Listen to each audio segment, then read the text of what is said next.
My name is V. Radford and I'm about to occupy the Royal Bank of Scotland offices to draw attention to the fact that they seriously need to disinvest from coal and other fossil fuels and to invest heavily in renewables and in energy efficiency. That's it, they meet now. So, is that comfortable for you? Right, if you can keep it level. What do you think? I'm Barnum, and I'm part of the Grandparents for a Safer Earth. Very smart today, Mr. I know, I know it's unusual. I'm Phil Kingston, and I've come here to the RBS offices. I'll explain why in a moment. I'm a member of the Grandparents for a Safe Earth. The immediate trigger is the IPCC report a few days ago, and that's really given us all a wake-up call, and it makes it very clear that global warming is happening and that it is primarily caused by fossil fuel use, and therefore it's necessary, essential, that we reduce that use urgently, seriously. And I don't see signs of that in business or government. Now, as a grandparent, I'm really scared by that, and I want to see much more action than is occurring, much more discussion, much more commitment. I do have a picture of really the people that I'm mostly concerned about that I'm doing it for, which are my 5 grandchildren, and here they are. So mostly for them, mostly for their generation. Brilliant. And also for me, because I feel if I didn't do it, I would be letting myself down, and I would regret it. We've come to RBS because a report in 2011 said that they were the 7th biggest worldwide financer of coal infrastructure, and we want to know how much that's changed. And they're also investing in forms of extreme energy like tar sands, oil from tar sands, and the gas process known as fracking. Again, these concern us not just because they're fossil fuels, but because they create an enormous amount of pollution in the processing. And is this the first time you've encountered Royal Bank of Scotland? Yes, it is. I paid a little visit to Barclays earlier in the year because they are the biggest British investor in fossil fuels, and the Royal Bank of Scotland are the 2nd biggest investor. Years ago I was involved in the Green Common, and I've done lots of sort of anti-apartheid type things, marches, that type of thing. I haven't done a sit-in, so I don't know how that's going to go. Right. What will happen. But I do feel very strongly that these people have got to be, they've got to be brought to account, really. They've got to explain themselves to us, just ordinary people. Yeah. So we're asking some questions about all of this, and one of the personal questions I want to ask is that when the investors and staff and customers of the Royal Bank of Scotland look in their children's eyes, I want them to read these reports first of all and take it from there. Yeah. You know, it's serious stuff, and it calls on all of us to do something different. We mean business. Yes, we do. No more faffing around. Disinvest. Disinvest.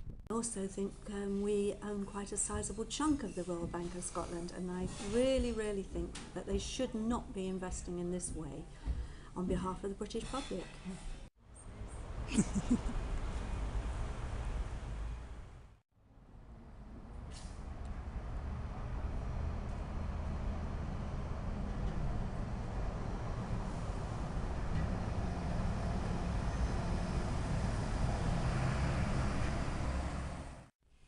I'm Anna Humphreys and I live in Bristol.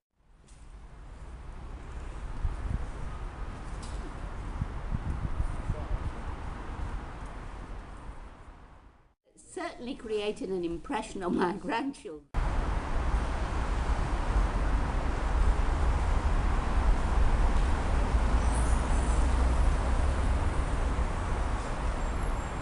They look after me. I'm only partially sighted, so when I go out I do need a bit of help in making sure I don't fall over curbs and that sort of thing. And my grandson James takes my arm and looks after me. He never forgets. He's really diligent and he's really proud of his grandmother. So I'm proud of him too. So, you know, I couldn't be more pleased about how things are going at the moment for them. And I don't want things to deteriorate so that they don't have the sort of life that I've had. I worked in the National Health Service all my working life as a health education officer, and I absolutely loved my job educating the public about how to keep themselves healthy. But of course there's no point in keeping ourselves personally healthy if there's no future for us all. Yeah. So this issue has really taken over. Do you want to sit accordingly? Do you want to have a seat? Yes, why not? Nice and comfy. Yeah, We're giving leaflets out while they come in. I'll do that. Okay, I'm just trying to... It's such a huge problem that we've got to face, and we are inventive and we can turn it round, but we can only turn it round if we think ahead, because things get bad in this sphere before you get the repercussions. You know, it takes a while for these things to kick in. So if we don't think ahead, things will overwhelm us. If we think now, we can be inventive and solve the problem. I think we could get a little shout going, don't bankroll climate change, because there are people in the office who, so we just repeat that. Okay, is everybody happy with that? Sorry, say that again. Don't bankroll climate change. Okay. Don't bankroll climate change. Don't bankroll climate change. Don't bankroll climate change. Don't bankroll climate change. Answer our questions. Don't bankroll climate change. Don't bankroll climate change. Actually, don't bankroll climate change. Climate change is killing people right now. We cannot continue in this vein, or we are going to find ourselves in very, very deep trouble. But I've been handed your letter. And those are the bits to give to the staff. Okay. I understand the cause you do, I think it's brilliant, you're just in the wrong place. You video me. And I just feel it's so irresponsible when we can do alternative. Yeah, it What is. they've done, they've transferred your figure. Twitter. So it's a 500,000 figure. I hope you are not bankrolling climate change, you two young men.